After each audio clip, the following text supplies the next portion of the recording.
Bonsoir à tous, bienvenue à la BPI et au Centre Pompidou.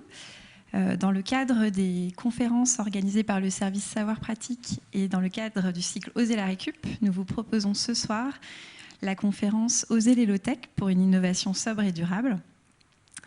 Dans un contexte climatique de plus en plus alarmant, les low-tech proposent des solutions utiles, accessibles, durables pour répondre aux besoins du quotidien et font appel à la créativité.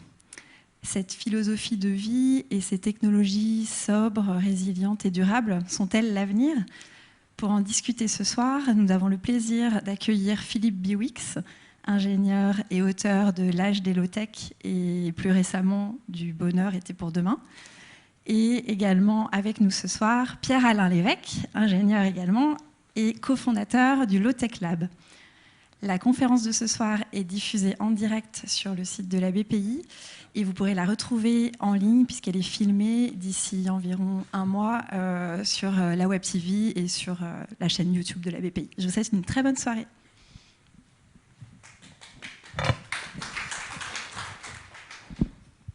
Merci, bonsoir. Bravo pour avoir bravé la canicule et n'être pas resté la tête dans votre congélateur. Même si là, on a un grand congélateur aussi, avec les portes ouvertes d'ailleurs, j'ai pu constater en arrivant. Alors, donc, on va essayer de passer une toute petite heure, tous les deux, avec Pierre-Alain, à vous expliquer un peu ce que sont ces histoires de low-tech. Alors, désolé pour cet affreux anglicisme, on pourrait parler en français de technologie sobre, agile, résiliente, autonome. Bon, voilà. Donc moi, je vais plutôt vous parler un peu de pourquoi les low-tech, enfin comment on en est venu un peu à essayer de développer ce concept-là, cette idée-là un petit peu, peut-être un petit peu disruptive par rapport au temps présent, hein, où on est plutôt au contraire à tout miser sur le high-tech, sur la technologie, hein, qui va peut-être nous sauver d'un certain nombre d'inquiétudes diverses et variées. Et puis Pierre-Alain sera plus peut-être sur des exemples et des idées plus concrètes, même si il y a aussi beaucoup d'aspects philosophiques, je pense, dans la démarche du Low-Tech Lab. Alors, pourquoi les low-tech et quel peut être l'intérêt des low-tech ? Donc effectivement, on vit dans un moment un petit peu étrange. Alors peut-être d'ailleurs que chaque génération a l'impression de vivre dans un moment étrange. Je ne sais pas, les gens qui vivaient dans les années 30, c'était sans doute dans un moment étrange, les gens dans les années 60 aussi, pour différentes raisons. Mais nous, notre étrangeté, elle consiste en fait à avoir un discours très fort aujourd'hui de l'ensemble des médias, des chercheurs, des entreprises, sur le fait qu'on n'a jamais eu autant de puissance de recherche et développement, d'invention, de nouvelles technologies, et donc qui vont quelque part permettre de répondre à toute une série d'enjeux, on dirait d'enjeux de développement durable ou d'enjeux environnementaux. D'ailleurs, quand vous faites une conférence des parties, une COP, hein, comme on a fait à Paris en 2015, la COP 21, vous aviez au Grand Palais la galerie des solutions. C'était des entreprises qui venaient exposer leurs solutions. Donc ça exprime bien cette question du fait qu'on a plein de solutions.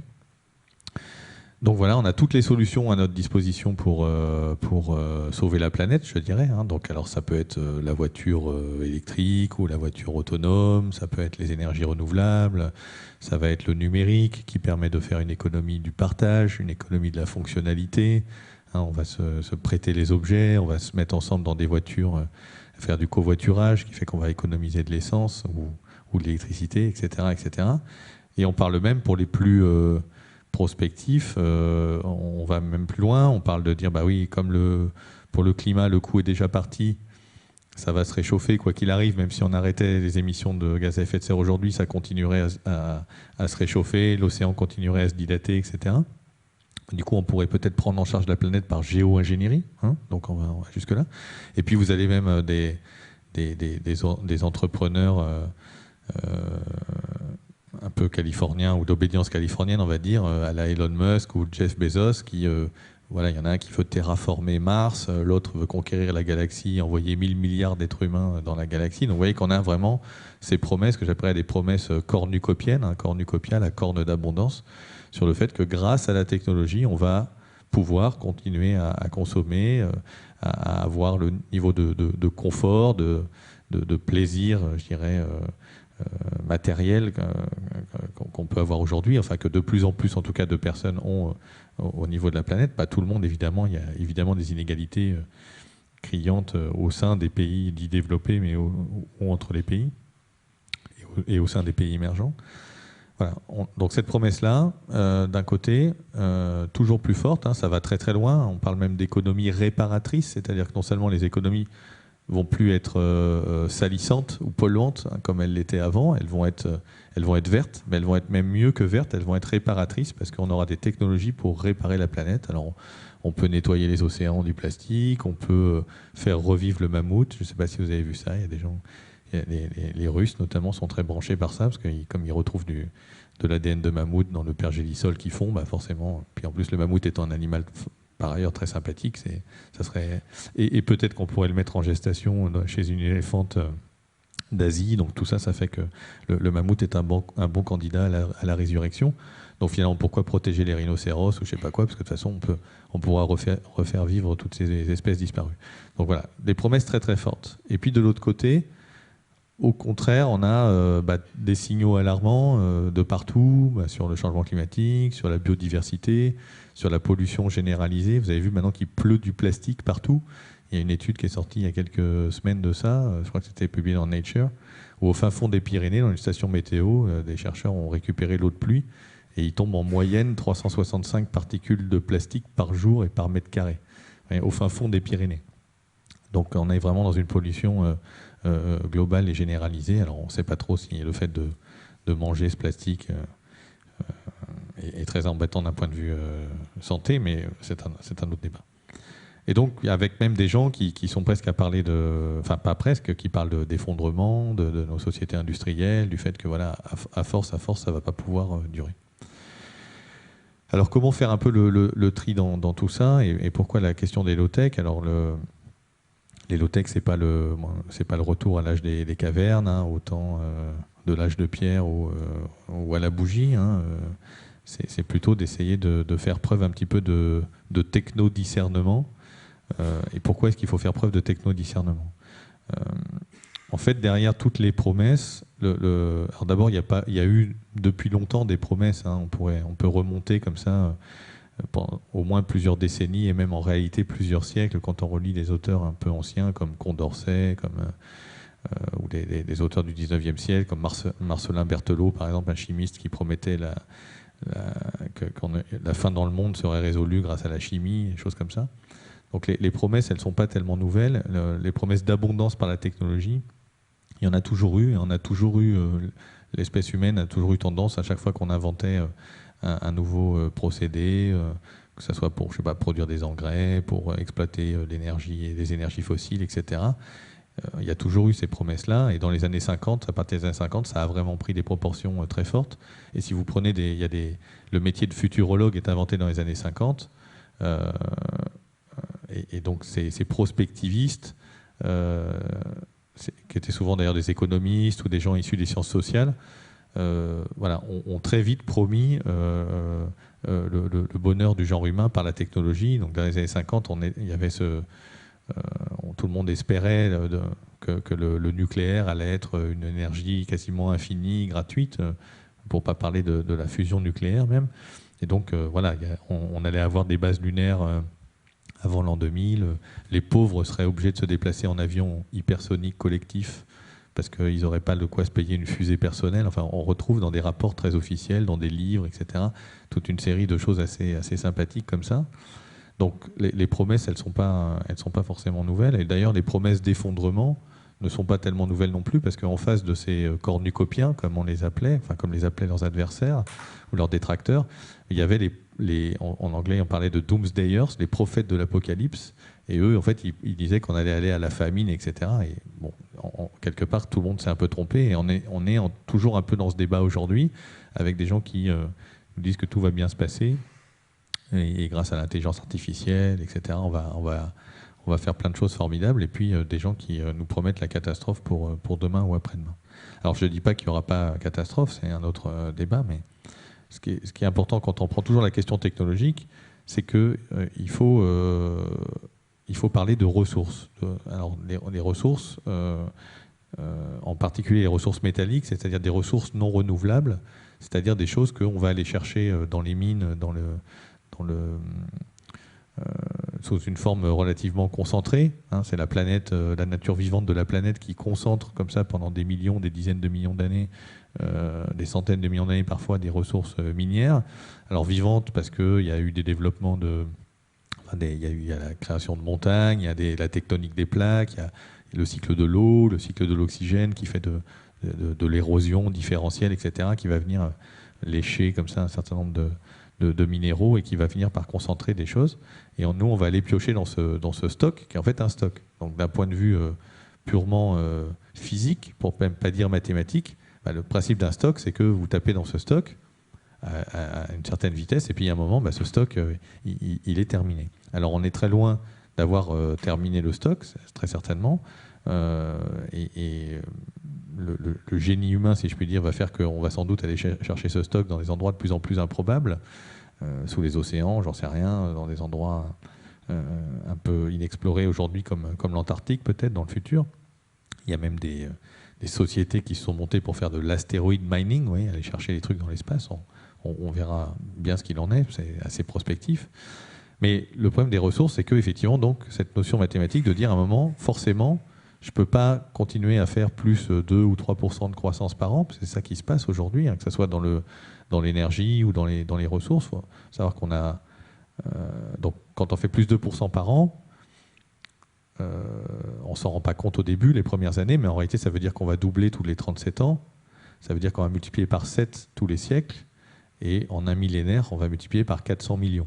Donc c'est évident et absolument absurde d'imaginer que dans 1000 ans, la civilisation occidentale, appelons-la comme ça, soit encore sur Terre, à être toujours avec des économistes qui disent que la croissance c'est l'emploi, je sais pas quoi, et qu'on va faire de la croissance, alors qu'on aurait multiplié par 400 millions la quantité d'énergie qu'on consomme chaque année, la quantité de ressources qu'on extrait, etc. C'est pas possible.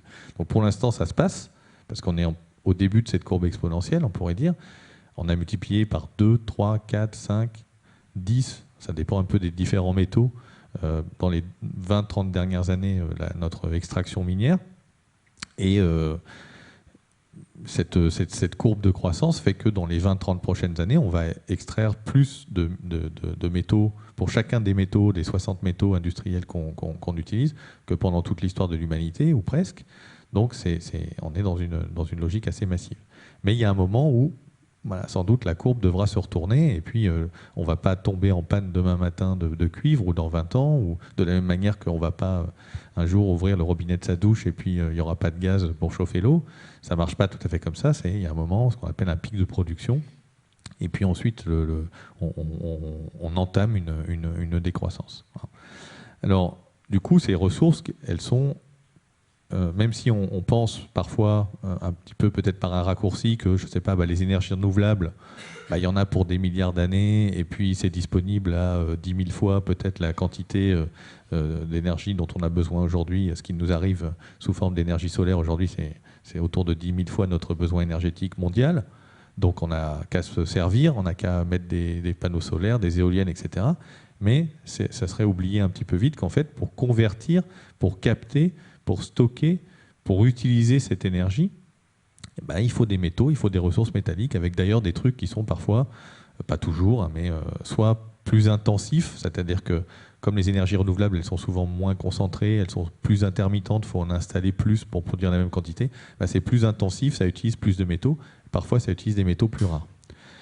Donc du coup, et donc c'est vrai un peu pour tout, c'est vrai pour les data centers d'Internet et du numérique et des logiciels d'intelligence artificielle, c'est vrai pour la voiture autonome ou électrique, etc. Et donc du coup, pour résoudre ce problème-là, les économistes ou les prospectivistes, si vous voulez, vont dire, oui, mais il y a quand même une différence très importante entre les métaux et l'énergie, parce qu'effectivement les énergies fossiles ça marche de la même manière, hein.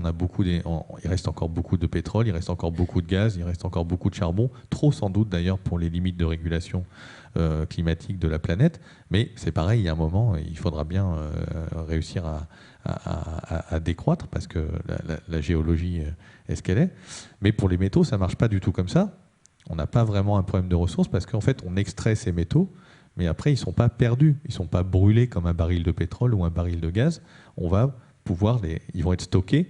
Hein, mon kilogramme de cuivre que j'ai extrait de ma mine de cuivre, ben, je vais en faire un câble de cuivre, je vais en faire un petit connecteur dans un smartphone, je vais en faire un moteur électrique dans un rétroviseur de voiture, que sais-je. Et donc, il est toujours là. Et l'avantage énorme des métaux de ces ressources par rapport au plastique, eh bien, c'est le fait que c'est renouvelable. Enfin, c'est recyclable. C'est pas comme les plastiques, vous savez, au bout de 2, 3, 4, 5 fois, les plastiques, on les fond, ils réchauffent, etc. Les chaînes moléculaires finissent par se casser sous la chaleur, donc au bout d'un moment, c'est plus vraiment recyclable. Alors que les métaux, bah, vous refondez un câble de cuivre, vous refaites un câble de cuivre sans aucune difficulté. Donc, d'où cette idée de dire, en fait, on va faire de l'économie circulaire. Et donc, c'est pas grave si on a extrait une certaine quantité de métaux et on continue à le faire.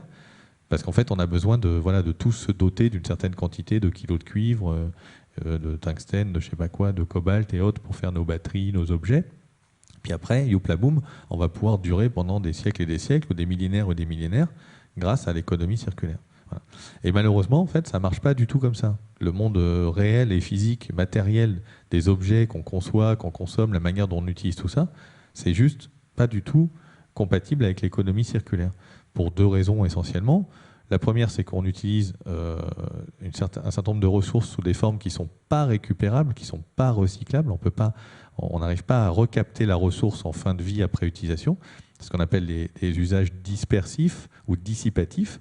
Donc, par exemple, comme on va mettre des colorants blancs qui sont du dioxyde de titane, par exemple, dans les dentifrices, dans les crèmes solaires, dans le papier, dans les vêtements, etc. Et ben, tous ces usages-là ne vont pas être récupérables en fin de vie. Quand vous faites de la vigne, de la culture de la vigne biologique, si vous aimez bien le vin bio, le seul fongicide qui existe pour lutter contre les champignons en vin bio, c'est le sulfate de cuivre, c'est la bouillie bordelaise. Donc en fait, on va prendre du cuivre dans des mines et on va aller l'épandre sur des terres agricoles. Donc vous imaginez bien qu'on ne va pas faire de l'économie circulaire avec ce cuivre.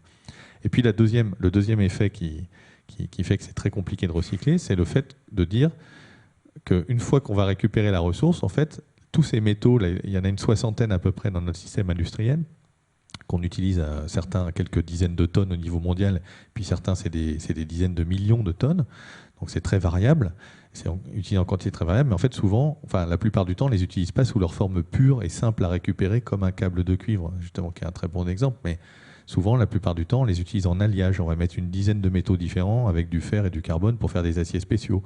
On va utiliser une 40aine de métaux différents dans un smartphone, parfois en toute petite quantité. Ça va être des produits dopants dans la carte électronique, dans le microprocesseur, etc. Et quand on va arriver en fin de vie, il n'y a personne pour démonter correctement jusqu'au dernier boulon la voiture. On va juste enlever les pneus, les sièges, et on va broyer et on va la mettre dans un four électrique. Et quand votre smartphone il va arriver en fin de vie, on va enlever l'écran, la batterie, on va broyer, on va le mettre dans un four électrique. Pas tout à fait le même, mais ça fait que du coup, on va mélanger tout ça et que ça coûterait une énergie absolument folle, pour ne pas dire infinie, pour essayer de reséparer tout ce qu'on a mélangé. Et donc, en fait, on va recycler physiquement, mais en pratique, on va perdre les ressources. C'est-à-dire, pour faire simple, c'est que le petit moteur du rétroviseur de votre voiture avec son câble de cuivre va être fondu avec l'acier de la portière de la voiture et va finir dans un acier de bas de gamme, qui est en général une ferraille, vous savez, ce qu'on appelle les ronds à béton, les ferrailles de bâtiment. Donc en fait, du coup, ce cuivre ne sera plus jamais utilisable, si vous voulez, dans le futur pour transporter de l'électricité, qui est en gros l'utilisation de base du cuivre. Voilà. Et donc ces deux phénomènes-là, c'est assez important et ça prend des proportions assez gigantesques, notamment dans les nouvelles technologies, dans toutes les technologies du numérique.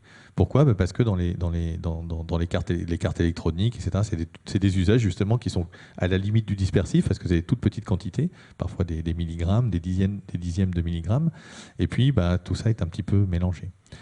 Et c'est vrai pour d'autres aspects, c'est vrai pour les nanomatériaux, c'est vrai pour plein de choses comme ça. Et donc, il y a toute une série de métaux très emblématiques des nouvelles technologies et de l'électronique. Alors, il y a les terres rares, dont vous avez peut-être entendu parler, qui ne sont pas particulièrement rares, mais bon, peu importe.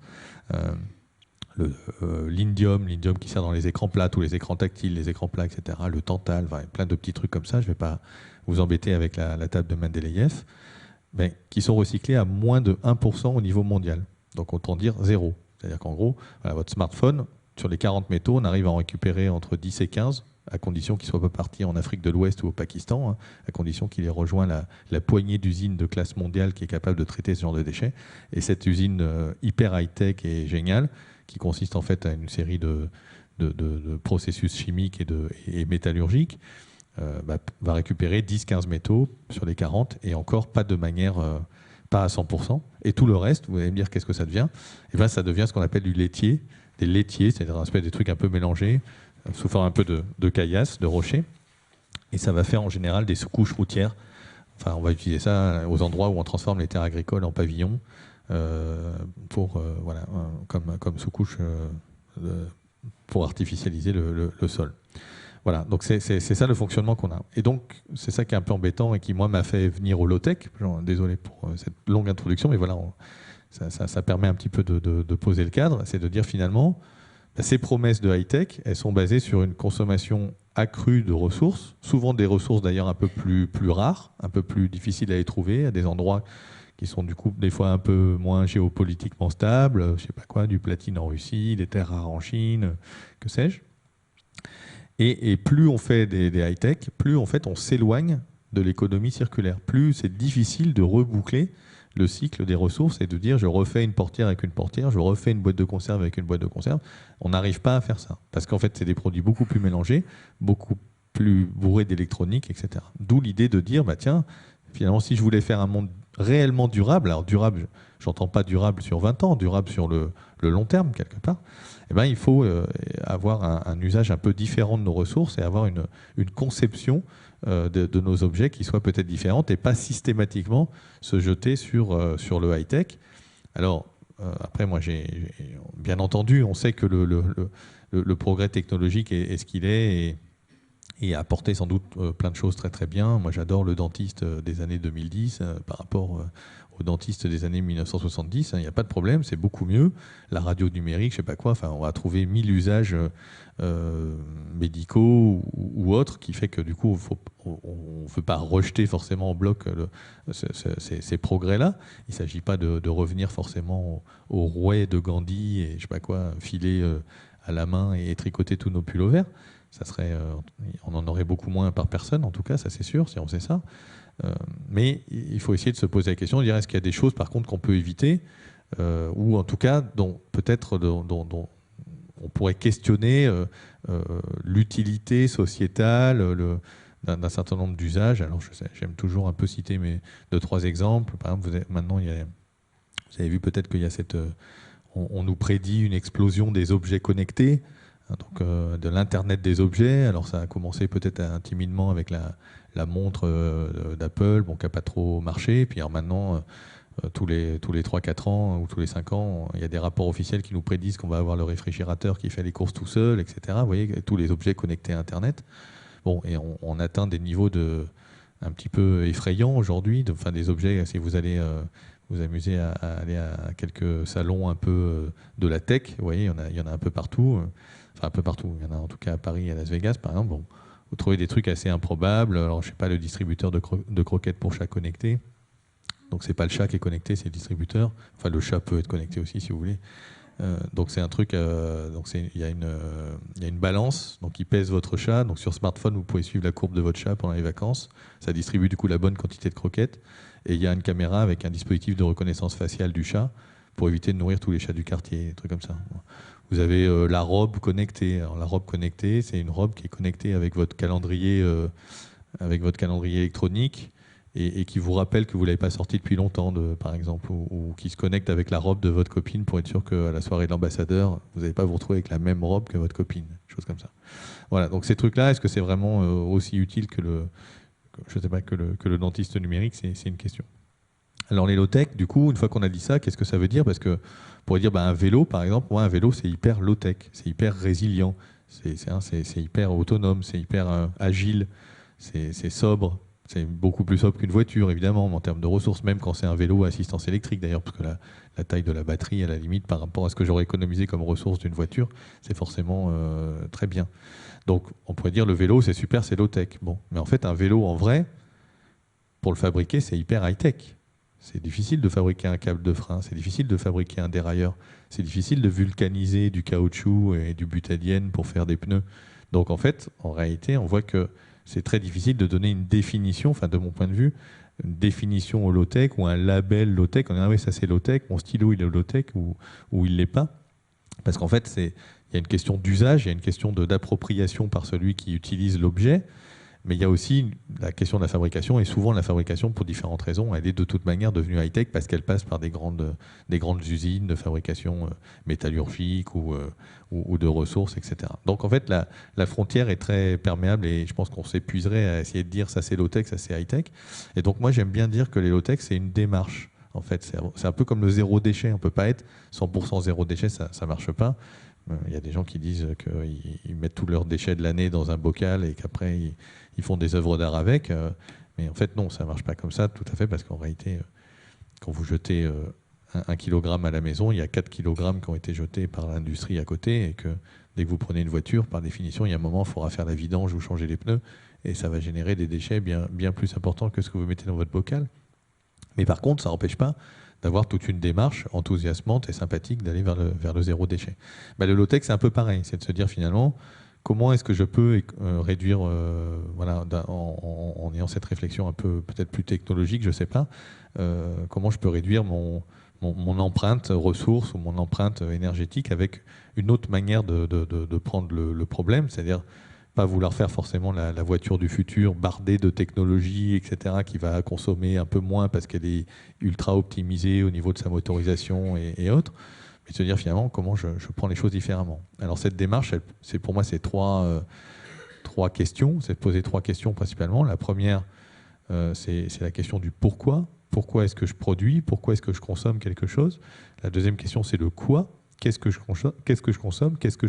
Qu'est-ce que je produis? Et puis la troisième question, c'est le comment. Comment je produis? Alors première question, c'est la question finalement de la sobriété, de la frugalité, on peut appeler ça comme on veut, c'est de se dire finalement, puisque à chaque fois que j'introduis quelque chose dans le cycle économique, dans le cycle de fabrication, je ne peux pas recycler à 100%, je vais perdre de manière irrémédiable des ressources, alors qu'un jour peut-être manqueront à quelqu'un, j'en sais rien, on verra. Comment le plus simple, c'est de l'économiser. Le meilleur kilowattheure, le plus propre, c'est celui que j'ai pas consommé. La meilleure voiture, c'est celle qui n'a pas été fabriquée, etc. Alors du coup, là, on peut ouvrir la boîte de Pandore de toutes les idées possibles et imaginables, mais il y en a plein. Alors il y a des choses qui seraient très simples, d'ailleurs, qui commencent à émerger un peu dans l'agenda politique sur je ne sais pas, par exemple les objets jetables, sur la question des emballages, est-ce que les emballages doivent être jetables ou être consignés, etc., etc. Et puis vous pouvez avoir des choses qui sont peut-être plus agaçantes ou qui seront plus compliquées ou qui demanderont une révolution peut-être plus importante. Par exemple dans le bâtiment. Vous savez que le bâtiment, c'est un gros un gros émetteur de gaz à effet de serre. La construction aussi est un gros émetteur de gaz à effet de serre. Le ciment, le béton, l'acier, etc. Bon, la première chose, ça serait de dire pourquoi est-ce qu'on construit? Alors on dit parce qu'on est plus nombreux, parce qu'il faut des logements, je ne sais pas quoi. En fait, quand vous regardez un peu comment ça fonctionne aujourd'hui, en fait, on utilise très mal déjà le bâti existant. Une école, par exemple, c'est très très mal utilisé. C'est utilisé 30 semaines par an. Pas le week-end, pas la nuit, pas pendant les vacances scolaires. Et pendant le reste du temps, vous pourriez accueillir des associations, des clubs, j'en sais rien, plein de choses. Et donc, voilà, si vous construisez une médiathèque d'un côté, un club des associations et une école de l'autre, vous avez mal utilisé les surfaces. Et il y a plein de projets qui commencent à émerger sur l'intensification de l'usage des mètres carrés, quelque part, avec des projets assez rigolos, avec, je sais pas si c'est un hôtel la nuit et dans la journée c'est un hôtel d'entreprise, enfin, oui, avec des lits qui se baissent, des portes qui se ferment, je sais pas quoi, c'est des choses comme ça qui commencent à émerger, donc qui sont une logique de sobriété. Et on peut faire plein de choses dans tous les domaines. Alors évidemment, dans ce cadre-là, il y a la question du coup du fait que pour consommer moins, il faudrait avoir des objets plus durables. Et donc ça passe à la deuxième question, qui est la question du qu'est-ce que je produis, qu'est-ce que je conçois. Une fois qu'on a dit qu'on n'allait pas se passer de la machine à laver, en tout cas dans un premier temps, parce que je ne sais pas quoi, ça demanderait une évolution culturelle assez forte de retourner au lavoir et je ne sais pas quoi. Donc on va garder la machine à laver dans un premier temps, enfin, sauf si tu as une autre recommandation, je ne sais pas. Donc à ce moment-là, c'est de se dire comment est-ce que je la conçois la plus robuste possible, la plus réparable possible, pour qu'elle dure effectivement. Alors plus je mettrai de l'électronique, moins elle sera réparable, plus elle sera dépendante de pièces détachées qui n'existent plus au bout d'un moment parce qu'il y a de l'obsolescence, etc. Alors que si je reste sur des choses qui sont plus mécaniques, si j'évite des incompatibilités métallurgiques avec les produits que je mélange, je vais aussi optimiser en fin de vie, je vais la rendre plus facile à démanteler et rendre le cycle reboucler le cycle du recyclage de manière plus efficace. Et puis il y a une troisième question, qui est la question du comment je produis, où là on peut avoir aussi beaucoup de réflexions, et notamment sur l'arbitrage aujourd'hui qu'on fait entre les ressources et l'énergie d'un côté et le travail humain de l'autre.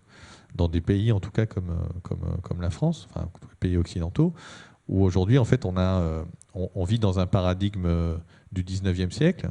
Ce paradigme, c'est les ressources sont gratuites, en fait. Elles sont pas gratuites, mais elles ne coûtent que le travail et le capital qu'il a fallu mobiliser pour les extraire du sol. Éventuellement payer une rente aux propriétaires du sol. Mais il n'y a pas besoin de... Voilà, on peut les mobiliser. Alors que, par contre, le travail humain, lui, c'est la partie qui est le plus difficile à mobiliser, sur laquelle on a assis toute la protection sociale, le chômage, les retraites, l'assurance maladie, etc. Et donc, ça donne un espèce de monde assez bizarre où, dans nos smartphones qui coûtent plusieurs centaines d'euros, il y a 2 euros de matières premières. Ouais, donc en fait, on pourrait peut-être se permettre de payer ces matières premières un peu plus cher, parce que finalement, ça ne représente rien. C'est surtout de la marge, du design, du travail, de l'amortissement d'usine, etc., de la recherche. Et puis, à l'inverse, à l'autre bout, c'est quand vous avez votre fer à repasser qui tombe en panne, tous les 2 ans, si ça se passe bien normalement, ou votre cafetière, je ne sais pas quoi, si vous voulez essayer de la ramener chez un fabricant de fer à repasser, enfin pas chez un fabricant, chez un vendeur, il va vous dire, mon bon monsieur ou ma bonne dame, rien que de l'ouvrir pour savoir quel est le problème, ça va vous coûter le prix du neuf, autant racheter un neuf. Donc on n'arrive pas à rentrer dans cette logique un peu circulaire ou d'économie de ressources par l'allongement de la durée de vie des produits, parce qu'en fait, on a une main-d'œuvre qui est devenue trop chère quelque part et qui ne vaut pas le coup par rapport à des ressources qui, elles, sont encore considérées comme étant extrêmement... qui ont un coût encore extrêmement faible et dont on ne prend pas en compte les externalités, on dirait, disent les économistes. C'est-à-dire que voilà, si vous achetez un ordinateur à 399 euros, et compris 1 euro d'éco-participation, ça doit être à peu près ça le niveau. Qui peut croire en 2019 que le coût environnemental de cet ordinateur, son coût de l'extraction des ressources, de la production, la gestion des déchets électroniques, dangereux, etc., que le coût pour la société, c'est 1 euro. C'est absolument ridicule. Donc du coup, il y a cette question-là aussi à se poser. Et aujourd'hui, finalement, depuis toujours, la productivité, la recherche de la productivité, c'est-à-dire faire plus ou faire autant avec moins de travail humain, c'est ce qui a conduit de toutes les orientations et les recherches du monde du système économique capitaliste dans lequel on vit. Et aujourd'hui, il faudrait réfléchir un peu différemment et essayer de se dire, est-ce qu'on continue le nez dans le guidon à faire de la productivité et à s'en réjouir ? Peut-être à l'aube d'une nouvelle vague de robotisation ou de livraison par drone ou d'intelligence artificielle qui va remplacer tel ou tel métier.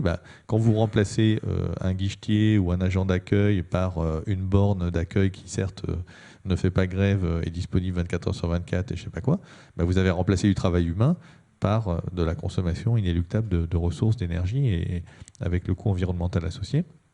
Et quand demain on remplacera, je ne sais pas quel type de métier par de l'intelligence artificielle, de la même manière, ça sera là aussi de la consommation de ressources, éventuellement déportées dans des data centers au fin fond du Groenland ou des États-Unis, mais c'est inéluctable et réel. Voilà, donc d'où l'idée de ces low-tech et de dire un appel à une autre innovation, pas juste une innovation technologique, parce qu'une innovation technologique, enfin, à base de technologie, ça risque de nous envoyer dans le mur, peut-être même un peu plus vite que ce qu'on espérerait, et de penser une autre innovation, qui soit une innovation plus sociale, éventuellement, organisationnelle, culturelle, pour se dire comment effectivement je remplis un certain nombre de besoins du quotidien. Alors pas tous les besoins, parce que je veux dire, voilà, on a le domaine médical, personne n'a envie de revenir au 19e siècle. Dans des villes un peu concentrées, comme le sont la plupart de nos villes aujourd'hui, vous n'allez pas débrancher les ordinateurs des systèmes d'adduction d'eau et d'assainissement, ça se passerait très très mal, ou des transports, ou des choses comme ça. Mais par contre, il y a plein d'endroits où on peut imaginer de faire un développement technologique un petit peu différent et qui finalement nous apporterait un confort encore relativement agréable et acceptable. Voilà. Et sans doute Pierre-Alain va nous donner quelques idées, quelques exemples. Merci. Merci pour la transition. Bonjour à tous. Alors, alors je vais vous parler un petit peu de ce que nous on entend par low-tech et la manière, le prisme par lequel on aborde le sujet maintenant que Philippe a bien débroussaillé, on va dire, le constat et puis l'aspect plus global. Donc, alors moi je travaille au Low-Tech Lab, on est une quinzaine dans ce collectif qui est une association, le 1901. On est basé en Bretagne à Concarneau, mais on commence à avoir des petites antennes qui se montent à droite à gauche. Alors en gros, nous ce qu'on entend par low-tech à la base, c'est très sommaire. Nous on entendait le truc comme des systèmes techniques simples, accessibles et durables qui permettent de répondre aux besoins de base sur l'accès à l'énergie par exemple, à l'alimentation, à l'eau potable, etc.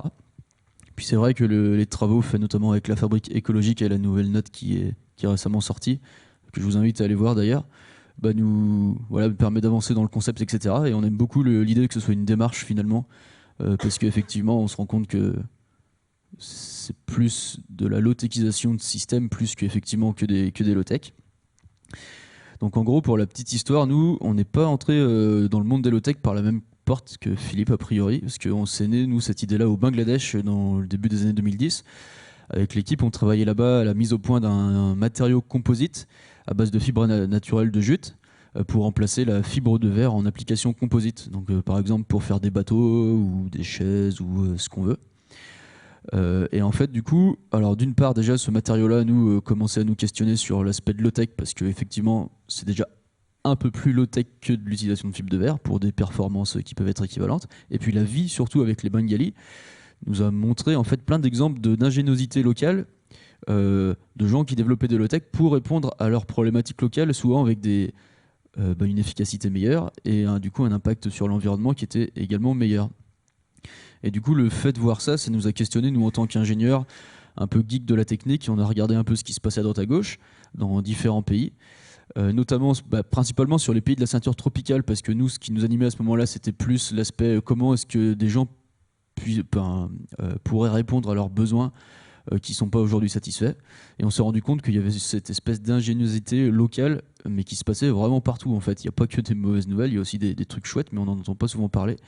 Et on s'est dit qu'il y avait un énorme potentiel de documenter ces systèmes, de les mettre en avant pour que d'autres personnes puissent se les approprier, les optimiser, etc., etc., dans plein de contextes. Donc c'est un peu par la porte, on va dire, humanitaire qu'on est arrivé dans le monde des low-tech. Alors depuis, ça a un petit peu évolué. Aujourd'hui, la mission qu'on se donne au Low-Tech Lab, c'est de repérer des low-tech, de les expérimenter, de les documenter en accès libre, et de, on va dire, diffuser et inspirer autour des low-tech, mais également de la démarche et de la philosophie low-tech. Alors ce que je vous propose, c'est de vous parler un peu de deux projets qu'on a dans l'association aujourd'hui. Alors, le premier, vous en avez peut-être déjà entendu parler, pardon. C'est Corentin de Châtel-Perron qui est le porteur de ce projet-là, c'est l'expédition Nomades des mers.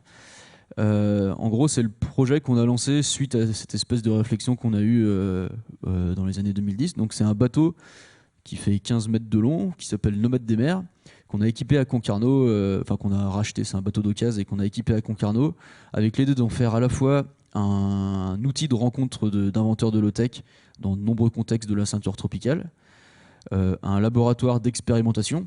En fait, on aime bien, ça c'est encore notre petit côté geek technique, être cobaye nous-mêmes de des systèmes low-tech qu'on découvre, peut-être par peur d'un syndrome de l'imposteur et de promouvoir n'importe quoi.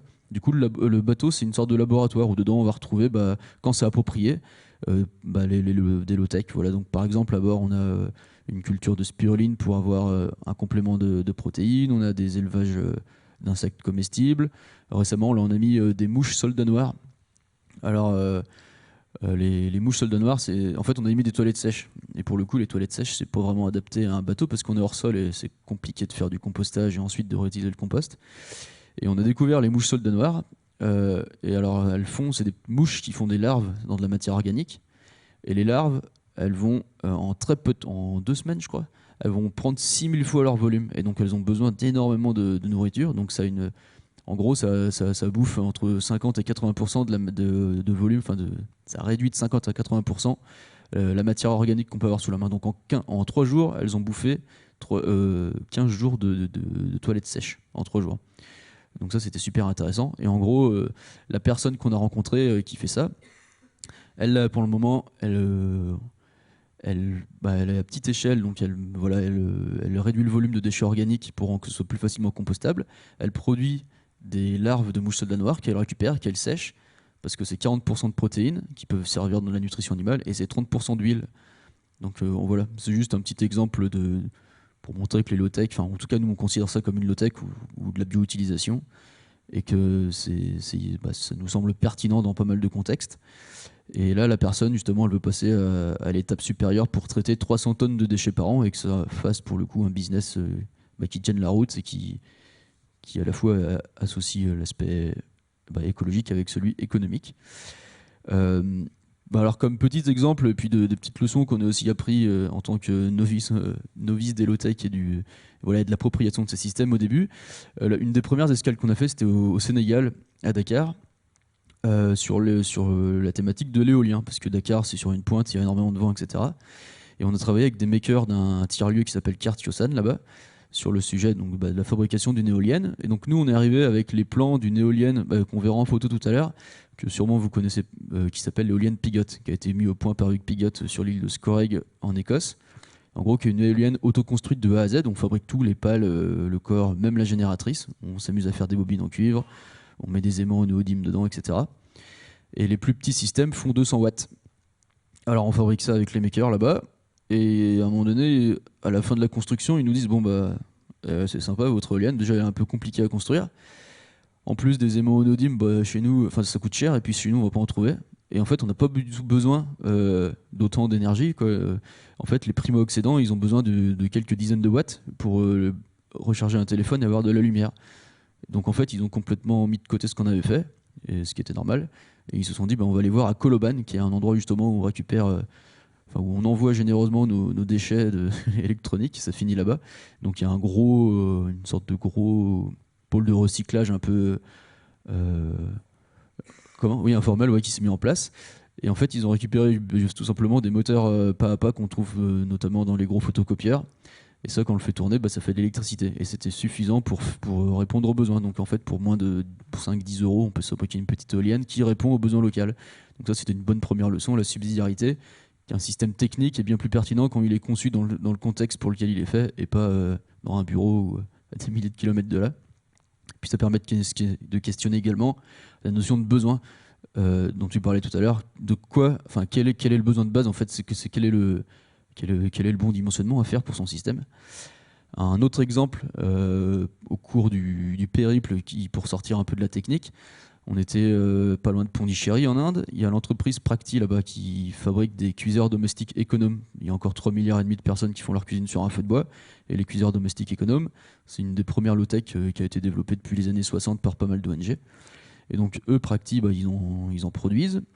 Et alors ils avaient conçu un système de réchaud qui était hyper efficace. Il avait une bouche ronde pour mettre le bois, etc.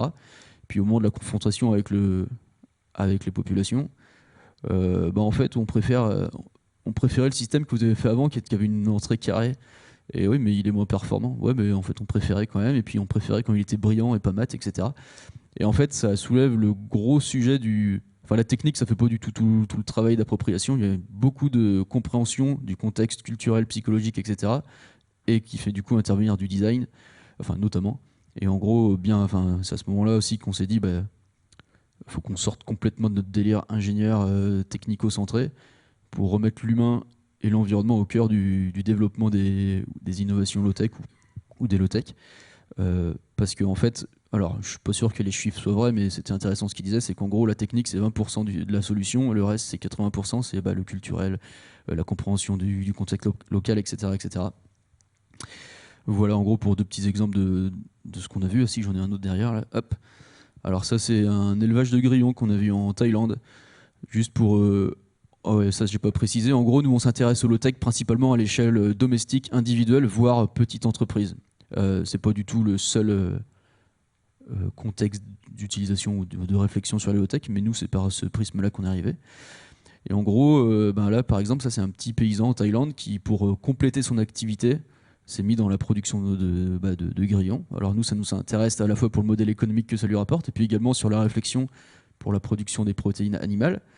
Aujourd'hui, vous connaissez sûrement ce chiffre, 1 kg de bœuf ou peut-être bientôt 1 kg de mammouth, il faut 10 kg de céréales pour le faire. Au niveau des insectes, on est autour de 2 pour 1, donc pour avoir des protéines animales. La réflexion sur l'entomophagie est hyper intéressante. Et alors les grillons, c'est assez marrant. En gros, ça demande vraiment très peu d'investissement. C'est une caisse en bois. Dedans, il met des cartons d'emballage d'œufs. Et les grillons, on les met dedans. Ça grandit en 45 jours. Au bout de 45 jours, ils se mettent à chanter. Puis là, il y a un petit endroit qui est un peu humide. Ils se mettent à pondre dedans. Ils chantent pendant 3 jours. Ça fait un petit côté marseillais. Puis après, on ramasse tout le monde. On les tue. On peut les sécher, on peut les frire, etc.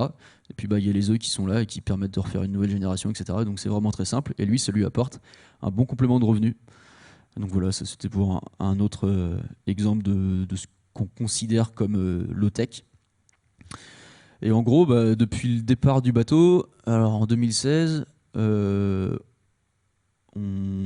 essaye. Alors j'ai oublié de dire un truc, c'est qu'il a une autre mission, le bateau.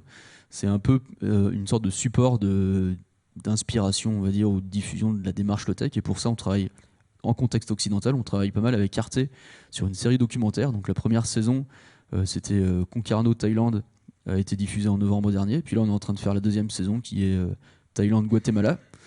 Et à chaque fois, l'idée, c'est de plus aborder la rencontre avec la personne et de mettre en avant pourquoi est-ce qu'elle fait ça, etc., etc. Donc voilà, ce sera sûrement fin de l'année ou début 2020 la prochaine diffusion sur Arte. Et en gros, tous ces systèmes-là, donc on en a vu une 40aine à peu près depuis le début, on a décidé de les documenter pour que la recette de fabrication et puis également un peu l'explication du contexte dans lequel c'est fait, que chacun puisse y avoir accès pour éventuellement se l'approprier et puis pas faire pareil, mais on va dire va peut-être avoir des idées pour appliquer ça dans son contexte. Donc on a lancé sur la base du code source de Wikipédia une sorte de... c'est à petite échelle pour l'instant, mais on appelle ça le Wikipédia des low-tech. En gros, c'est des fiches techniques que chacun est libre de modifier selon ses compétences, etc. Sur lesquelles on va retrouver comment on fait les systèmes. Alors nous, on met des trucs dessus, mais c'est ouvert à tout le monde, donc d'autres personnes mettent des choses dessus. Et donc il y a des articles qui sont plus ou moins pertinents, mais on espère atteindre un seuil communautaire suffisamment grand à un moment donné pour qu'il y ait une auto-gestion de la pertinence des systèmes postés sur le site. Et donc nous, on croit beaucoup dans l'open source comme un super moyen de faire de la recherche, de la R&D collaborative pertinente et par itération et relativement rapide une fois qu'on aura atteint un bon seuil communautaire. Et puis c'est un super outil de diffusion. Alors que ce soit souhaitable ou pas, Internet maintenant, il y a la fracture numérique qui est en train de réduire à fond. C'est accessible partout. Et on a croisé énormément de gens qui avaient un pied dans le contexte local et puis qui arrivaient toujours à mettre un peu d'argent de côté pour se payer une connexion, pour aller justement geeker sur YouTube, etc., pour faire des low-tech. Donc on pense que c'est un super outil de diffusion. Alors, Nomade des mers, il est toujours en cours, mais en fait, on a une équipe quand même qui est basée en France. Et à un moment donné, en fait, on était pas mal sollicité par on est principalement connu en France, donc forcément par des Français pour savoir c'est bien ce que vous voyez à l'étranger sur les pays de la ceinture tropicale, mais ça peut pas s'appliquer chez moi. Nous-mêmes, on avait cette réflexion-là, c'est-à-dire qu'une fois de retour du bateau, quand on retournait dans nos vies quotidiennes, on se demandait, je fais pas ma cuisine au feu de bois, par exemple. Comment je peux moi aussi, peut-être plus justement par un prisme de valeur écologique, comment je peux réduire mon empreinte voilà, en France. Et du coup, on s'est demandé, tiens, est-ce qu'il n'y a pas des low-tech qui existent pour le contexte occidental? On s'est demandé par où est-ce qu'on pouvait attaquer le morceau. Et on s'est fixé sur l'habitat. Alors pour plusieurs raisons. D'une part, d'un point de vue écologique, en gros, il y a 45% de l'énergie qui est produite en France qui est utilisée par le secteur résidentiel tertiaire, entre la construction et l'utilisation. C'est un des principaux facteurs d'émissions de gaz à effet de serre.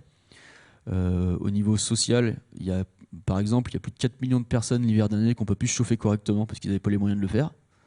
Donc on voit qu'il y a encore pas mal d'améliorations possibles. Et puis aussi, on pense que c'est un peu chez nous, en fait, qu'on soit même en location, qu'on soit propriétaire, en milieu rural ou urbain, que nous, en tant que citoyens, on est quand même relativement libre de pouvoir agir, que ce soit par la mise en place de bonnes pratiques, ou si on peut, par la mise en place de systèmes techniques en complément. Et on pense qu'en tant que citoyen, quand on commence à être un peu convaincu de certains trucs, etc., ça nous permet de faire peut-être des choix politiques ou de consommation qui peuvent être meilleurs et peut-être par petites gouttes comme ça commencer à faire avancer la machine un peu plus sérieusement. Du coup, c'est pour ça qu'on s'est intéressé d'abord à l'habitat. On a lancé le Low-Tech Tour France, c'était en 2017. Et pendant un an, on est allé rencontrer 12 inventeurs de low-tech un petit peu partout, sur l'accès à l'énergie, alors que ce soit eau chaude, électricité, etc. Sur l'accès un petit peu à la gestion des déchets, pas trop à l'alimentation, parce que pour le coup, on pense que la production alimentaire n'est pas forcément à voir à l'échelle individuelle, mais plutôt communautaire, collective, voilà, plus grande échelle. Enfin bref, voilà. Alors là, ce qu'on peut voir justement sur la photo, c'est l'éolienne dont je vous parlais tout à l'heure. Et en fait, c'est ça qui est intéressant. Alors on fait des erreurs, on essaye d'apprendre au fur et à mesure. L'éolienne, elle contient notamment des aimants au néodyme. On trouvait ça sympa de pouvoir faire son électricité soi-même. En fait, on se rend compte finalement que même si c'est un truc auto-construit, l'impact écologique derrière, il est pas tip-top parce que le néodyme, il faut l'extraire et puis derrière, en fin de vie, il faut bien en faire quelque chose. On fait des bobines de cuivre qui sont noyées dans de la résine. Ça, c'est pareil, ça n'a pas un impact écologique terrible. Donc voilà, toutes les low-tech qu'on a découvertes ne sont pas forcément toutes bonnes selon notre définition, mais ça nous a permis de nous expertiser un petit peu plus sur ce qu'on pensait bien ou pas. Alors, d'autres exemples. Alors là, à chaque fois qu'on a rencontré un inventeur, on a fait une vidéo tuto et une notice écrite. Donc là, c'était pendant la construction d'un petit poêle de masse, parce qu'il y a encore pas mal de contextes en France où il est possible de se chauffer avec du bois. Et souvent les grandes cheminées, ou les cheminées qu'on a dans les maisons, ça a un rendement un peu pourri. Et puis en plus, on n'utilise pas très bien les cheminées. On aime bien voir des petites braises qui dégagent de la fumée pour chauffer les pieds. En réalité, il faut faire vraiment une flambée bien franche pour venir faire des belles flammes, pour venir brûler le maximum de composants, pour dégager le maximum d'énergie du bois qu'on brûle. Et donc l'avantage de ce petit poêle de masse, alors celui-ci il est fait dans un bidon, mais on peut le faire de manière complètement différente. Il a un très bon rendement et puis en fait il accumule l'énergie dans sa masse plutôt que de chauffer sa pièce d'un seul coup à 30 degrés et puis ensuite plus rien. Là en fait on peut dimensionner le truc pour que pendant 12 heures par exemple, suite à une flambée de 2 heures, on vienne restituer la chaleur dans la maison de manière pas linéaire mais pas loin, comme un radiateur. Et donc voilà, typiquement ça c'est pour nous une low-tech qui est intéressante pour certains contextes en France. Hop, là on peut le voir en feu. En fait, il a l'avantage, il utilise le principe du rocket stove, donc on fait une flamme qui est très longue et qui vient chatouiller les fumées relativement longtemps pour brûler le méthane et l'éthanol, etc., qu'on va continuer à trouver dans les fumées d'habitude. Ce qu'on voit ici, là, c'est des chauffe-eau solaires qui sont construits à partir de grilles de frigo recyclées. Enfin, recyclées. Alors, ça c'est pareil, c'est hyper intéressant d'utiliser le solaire en thermique et pas que en électrique. Un panneau solaire photovoltaïque aujourd'hui qui sort de l'industrie, si on est sur des rendements de 20%, on est capable de transformer 20% de l'énergie du soleil en élec. Et ça nécessite des métaux, etc. Et puis pareil, on ne sait pas, niveau recyclage, on est quand même pas trop mal, mais on n'a quand même pas un impact écologique si bon que ça. Alors que c'est très facile en low-tech de transformer l'énergie du soleil en chaleur pour faire de l'eau chaude par exemple, ou chauffer de l'air. Alors ce système-là nous intéressait, parce qu'on arrive à avoir au mètre carré, on est autour de 20 € du mètre carré. Quand dans le commerce, on peut vite arriver de l'ordre du millier d'euros. Alors le seul truc quand même auquel il faut faire gaffe, c'est que les grilles de frigo, si on s'amuse à les récupérer directement sur le frigo et laisser le gaz s'échapper dans l'atmosphère, pour le coup là on vient complètement flinguer notre bilan écologique.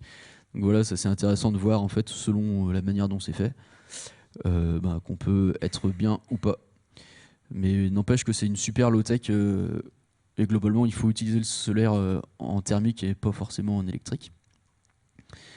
Alors suite à toutes ces découvertes, on avait envie d'aller plus loin parce que notre vision sur le sujet des low-tech commençait à s'élargir et puis maintenant qu'on avait découvert les systèmes techniques, on se posait la question de comment est-ce que les gens peuvent concrètement se les approprier. Et en fait, on s'est rendu compte que d'une part, on avait envie d'aller plus loin sur la connaissance des systèmes techniques en termes de rendement, etc., etc. On avait envie de savoir concrètement pour les gens, est-ce que pour le portefeuille, on peut vraiment avoir des économies derrière, parce que c'est un levier hyper important. Enfin, en tout cas, on l'a identifié comme très important.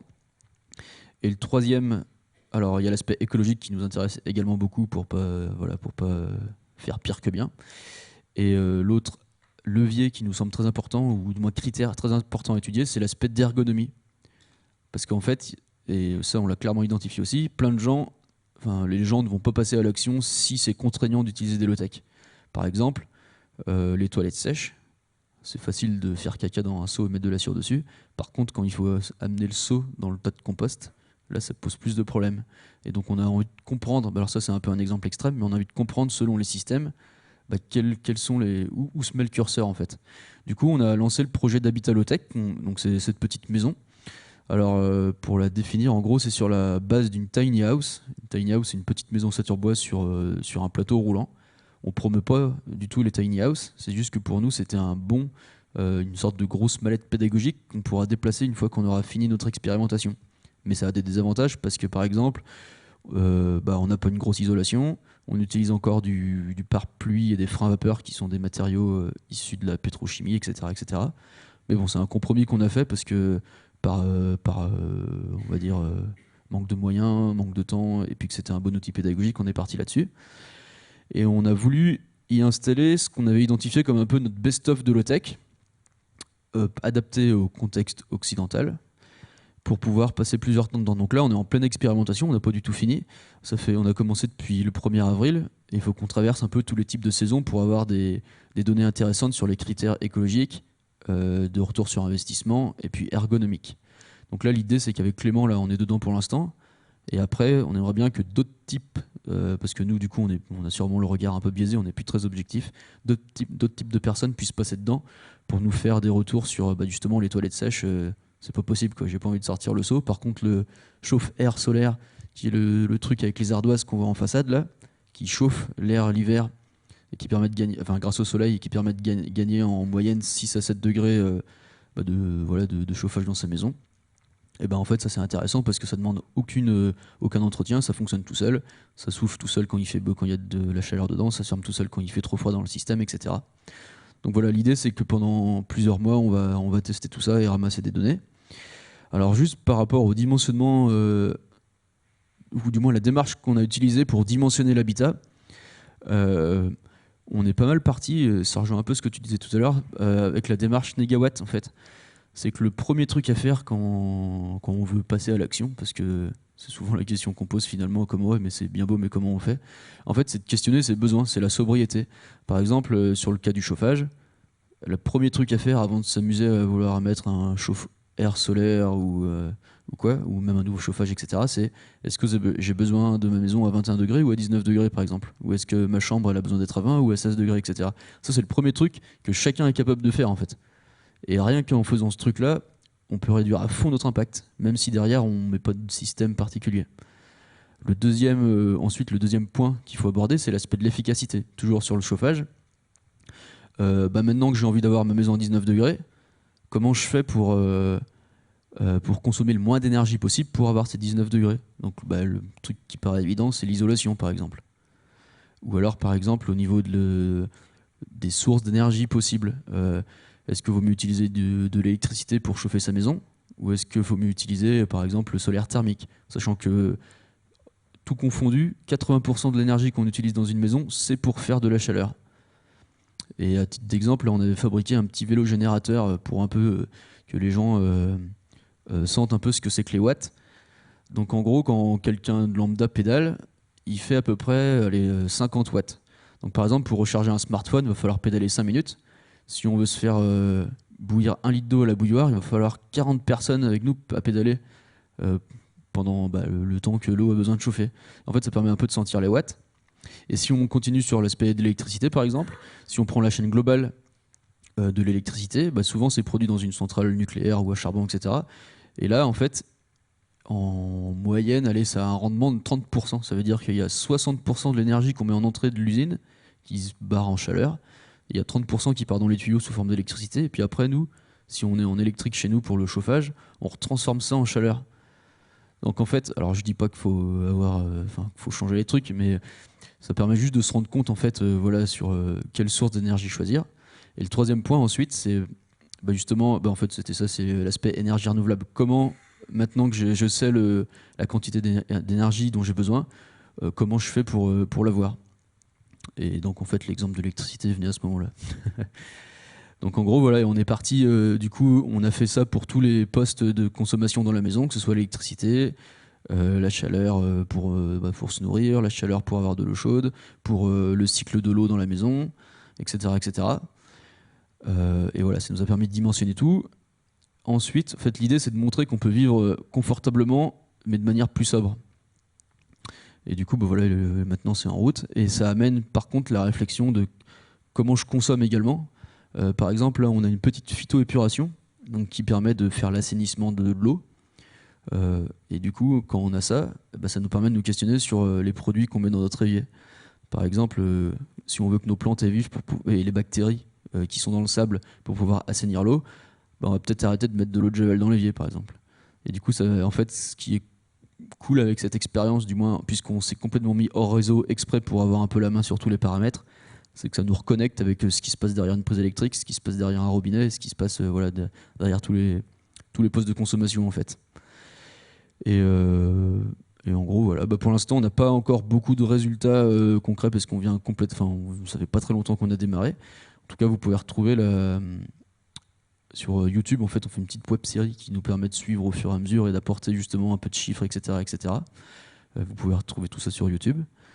Et on fera un rapport technique à la fin de l'année ou à la fin de l'expérience pour justement présenter selon les critères les différents résultats.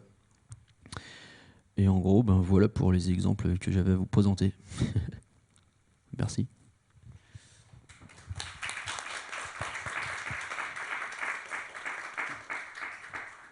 Merci beaucoup. Alors, il y a peut-être des questions dans la salle suite à ces interventions stimulantes et intéressantes. J'ai été très intéressée par ce que vous avez dit tous les deux. Et il me vient une petite question là pour l'instant, mais je suis sûre qu'il m'en viendra plein d'autres.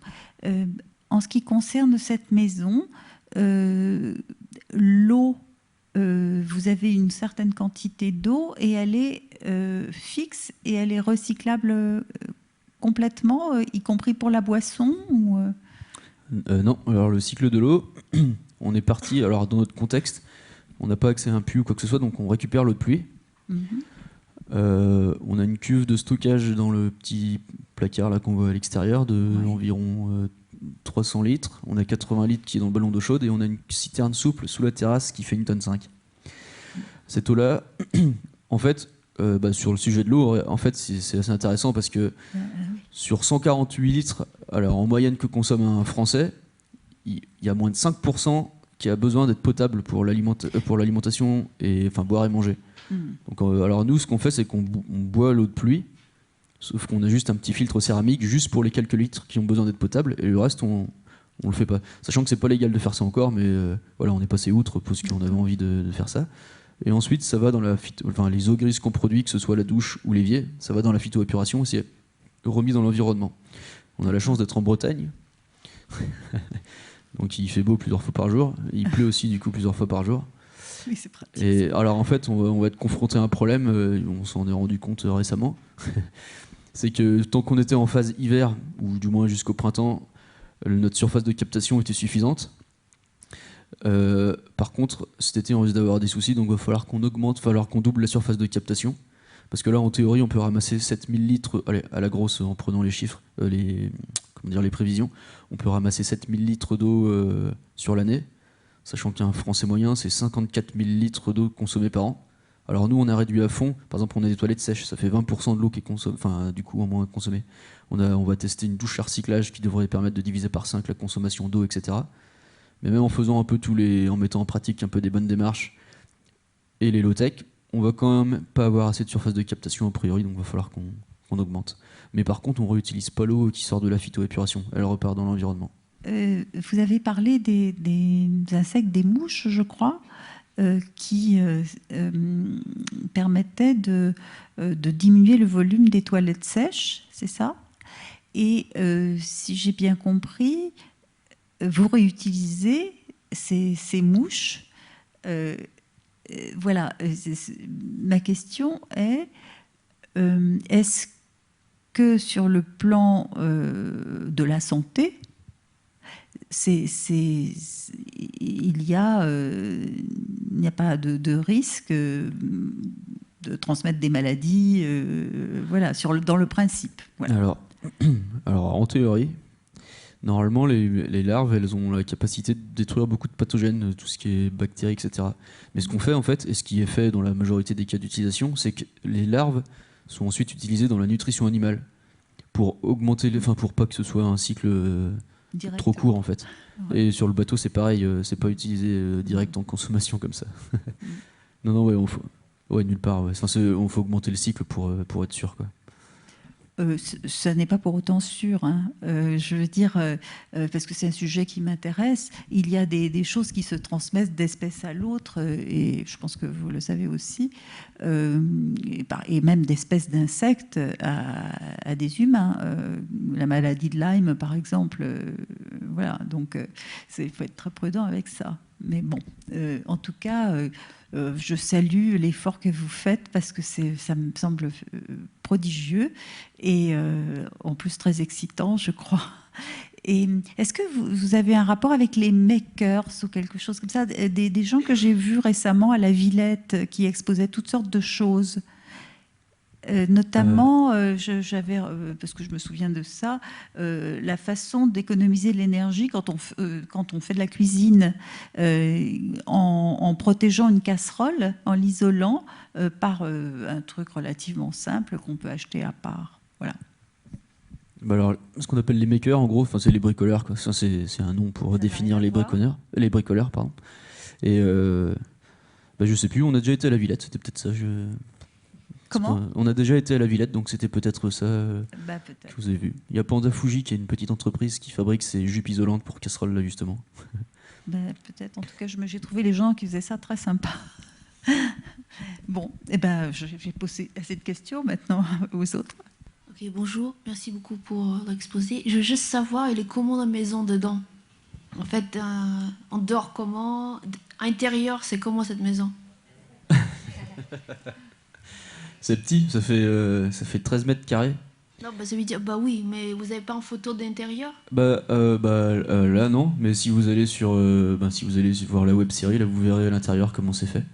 Mais en gros, en fait c'est assez simple, il y a 2 mezzanines qui permettent d'avoir 2 lits. En hauteur. Ouais.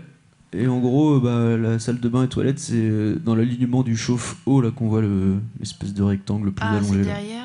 Et le reste, c'est une sorte de grande pièce. Il y a une petite cuisine, c'est pas en personne ou 2 personnes ? Au début, on était à 2 dedans. En fait, on s'est vite marché sur les pieds. Du coup, là, on alterne une semaine sur 2. Oui, mais en fait, la moitié du temps, vous vivez dehors quand même. Il y a la campagne autour. Non, on vit pas dehors. Non, parce que dire, vous sortez pour faire la cuisine, tout ça, on peut faire. Ah non, on fait tout dedans. Tout peut être fait dedans. D'accord. Mais à Paris, beaucoup de gens habitent à cette taille-là. Oui, c'est sûr. C'est des studios américaines, avec la cuisine américaine, tout ça. Pas de, c'est clair. Ça rejoint une question que je voulais poser, donc j'en profite. Effectivement, là, on voit cet exemple qui est à Concarneau. Mais voilà, est-ce qu'à Paris, ce serait envisageable, dans une grande ville, dans des appartements, qu'est-ce qu'on pourrait mettre en place ? Certainement pas tout ce que vous proposez et que vous expérimentez là, mais j'imagine que dans le Low-Tech Lab, il y a certains sujets qu'on peut traiter. Il y a clairement des trucs qu'on peut pas, qui sont pas... déjà, en fait, être hors réseau, en ville, ce serait une connerie, par exemple, parce qu'avoir un parc batterie chez soi, ça ne servira à rien, et puis ce serait pas bon pour l'impact environnemental. Là, nous, c'est juste qu'on a eu l'occasion de récupérer tout un parc batterie d'un vieux bateau, donc en fait, voilà, c'était bon. Après, tout ce qui est, par exemple, le chauffe-eau, même un poêle, etc., ça, on ne met pas dans un appartement. Par contre, par exemple, dedans, on a fait exprès de ne pas avoir de frigo. Alors, d'une part, parce que ça nous doublait notre surface de captation de panneaux solaires, et puis parce on avait envie d'essayer de vivre sans frigo, en repensant un peu l'utilisation du garde-manger. Alors je pense que dans un appart à Paris, ce sera peut-être compliqué de se passer de frigo, mais ça permet de questionner la taille du frigo dont on a besoin. Et en fait, c'était un peu ce que je disais tout à l'heure, un des vrais premiers trucs, si chacun veut agir, c'est pas forcément de vouloir mettre des low-tech dans son appart, mais c'est juste de re-questionner ses besoins en fait. Comment on le chauffe, comment est-ce qu'on consomme. Rien qu'en faisant ça, on peut réduire à fond l'impact en fait. Et aussi, c'est bon pour son portefeuille, accessoirement. Juste pour ajouter, je veux dire qu'à Paris, il y a certaines choses qu'on ne peut pas choisir. Par exemple, la Linky, qui vous force vous voyez, vous force d'avoir la Linky, c'est un compteur connecté, électrique, qui consomme énormément parce qu'il est toujours branché, il n'est jamais éteint. Hein. On ne peut jamais l'éteindre. Et on ne peut pas, il vous oblige de l'avoir. Moi, j'ai essayé de refuser, mais... vraiment, Ouais, Concarneau aussi, ouais. Oui, vous voyez, ça veut dire tout Paris, il est un petit peu creusé, il y a des trous partout parce qu'ils sont en train de mettre plus la 5G qui arrive aussi. Ouais. Et personne ne questionne, en fait, il les met de force. Ouais, mais Linky, par exemple, il vous oblige pas à avoir un gros frigo, par exemple. Non, mais je veux dire, voilà. En fait, il y a des trucs qui sont forcément des contraintes, mais après, si chacun revoit ses besoins, dans son contexte, il y a pas mal de choses à faire. Alors effectivement, là, nous, c'est un cas extrême, mais... juste la manière de consommer, en fait, rien en réfléchissant à ça, on peut agir beaucoup, quoi. Bonjour, je voulais savoir combien coûtait le bâtiment et combien vous économisez en économisant en fait. Combien vous économisez au total? Alors pour le coût de l'économie, on attend la fin de l'étude, donc je peux pas te répondre pour l'instant. D'accord. Pour le prix du bâtiment, ça c'est une autre contrainte des tiny house, c'est que c'est pas si pas cher que ça. Alors nous on l'a construit nous-mêmes, donc on n'a pas de main d'œuvre, mais juste en matériaux, on en a pour 25 000 euros, dont 3 000 euros de low-tech. Mais alors selon nos calculs, si on parle que des low-tech sans parler du bâtiment, parce qu'en fait nous, on a pris cette coquille-là, mais les low-tech on considère qu'elles peuvent être adaptées. Ça c'est plus, on va dire, adapté au contexte maison individuelle ou rural par exemple. Avec 3 000 euros de low-tech, selon nos calculs, on peut en quelques années facilement être rentable, quoi. Mais la coquille de maison, tu vois, c'est 25 000. Tu as même d'autres constructeurs où tu es plus autour de 30 000 euros de matériaux. Et tu peux faire presque un x2 si tu fais construire enfin, si c'est à la main d'œuvre avec, quoi. D'accord, ok. Merci, c'est bon à savoir. Et là, c'est une question pour le monsieur à la chemise blanche. Je voulais savoir, parce que je suis arrivé un peu en retard, je suis navré. Est-ce que vous représentez un site, éventuellement, comme monsieur avec son low-tech? Un site internet, oui, éventuellement, où on peut y aller. J'ai pas de site internet, j'ai pas de Facebook, j'ai pas de Twitter. Je suis totalement à l'âge de pierre pour ça, je suis désolé. Non, je voulais savoir si votre association avait un site. Non. Enfin, je représente pas l'association ce soir. Enfin, donc, voilà. J'ai intuité personnelle. Ok, merci. Du coup, j'en profite pour rappeler que M. Biwix a écrit des ouvrages, donc on peut retrouver certains de ses propos dans l'âge des low-tech, par exemple, et d'autres livres que vous avez à la bibliothèque notamment. Et puis, comme l'a cité Pierre-Alain, il me semble, il y a également la Fabrique écologique qui vous propose un certain nombre de données autour des low-tech. Bonjour, je suis en école d'ingénieur à l'UTC, je ne sais pas si vous connaissez, et je suis dans une association qui s'appelle Ingénieurs sans frontières. Et on organise souvent des conférences sur des sujets comme l'écologie ou d'autres, comme l'économie circulaire et d'autres sujets comme ça. Et du coup, on aimerait bien vous inviter. En fait, depuis longtemps, j'essaye de contacter Monsieur Philippe Biwix, sauf que je n'ai pas trouvé son contact. Du coup, j'étais contente qu'aujourd'hui, il y ait cette conférence pour savoir si c'était possible qu'un jour, vous deux, vous puissiez venir à l'UTC donner une conférence. On en parlera en off, ouais. Oui, c'est une école d'ingénieurs, Université technologique de Compiègne. Et du coup, moi, je suis plutôt dans la filière des bâtiments. Et je trouve que la formation, elle n'est pas assez axée justement sur le low-tech, mais surtout sur les bâtiments intelligents, les bâtiments connectés. Et du coup, je voulais un peu vous demander, vous pensez que c'est quel cours que je devrais entreprendre pour aller plus vers cette direction des low-tech? Enfin, moi, je ne sais pas, mais en tout cas, par expérience, le secteur du bâtiment, les architectes, les entreprises, un certain nombre de maîtres d'ouvrage aussi sont assez sensibles à ces questions-là. Et alors, il y a des questions au-delà d'ailleurs de l'aspect purement technologique. Il y a des questions de résilience, par exemple. Aujourd'hui, les maîtres d'ouvrage publics s'intéressent beaucoup à cette question-là, de dire finalement, je fais un smart building, mais avec des données qui sont stockées, je ne sais pas trop, dans un data center finlandais, contrôlé par une multinationale états-unienne, et avec des capteurs qui ne marchent pas tout le temps. Et puis, de toute façon, les gens ne savent pas les utiliser. Et on ne fait pas les gains qu'on espérait faire. Il y a des belles bases de données statistiques qui montrent que, en général, toute l'efficacité qu'on espérait faire, elle n'est pas à la hauteur de la conception. Et donc, c'est un secteur qui est assez sensible à ça. Et on voit que des cabinets d'architectes qui commencent à réfléchir à low-tech. On voit des gens qui viennent un petit peu perturber le cahier des charges initiales pour se dire justement quelle est l'intensité d'usage de mon bâtiment, quels vont être réellement les comportements des gens à l'intérieur. C'est-à-dire que les solutions ne sont pas juste techniques, elles sont socio-techniques, elles sont aussi avec les comportements des utilisateurs.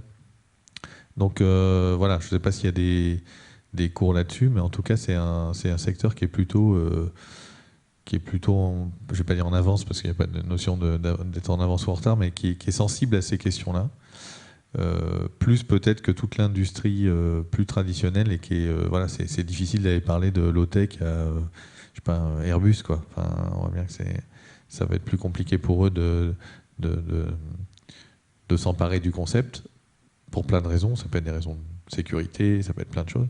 Alors que dans le bâtiment, c'est vrai que c'est un endroit où on peut faire preuve un peu de créativité, et c'est vrai qu'il y a cette poussée un peu numérique et du bâtiment intelligent, mais il y a aussi un peu une poussée sur la question de comment on conçoit, de ne pas prendre en compte seulement l'énergie grise et le CO2, mais de prendre aussi la question des ressources, de prendre la question de l'obsolescence de ces bâtiments, parce qu'il n'y a pas que les objets qui sont obsolescents, il y a les bâtiments aussi.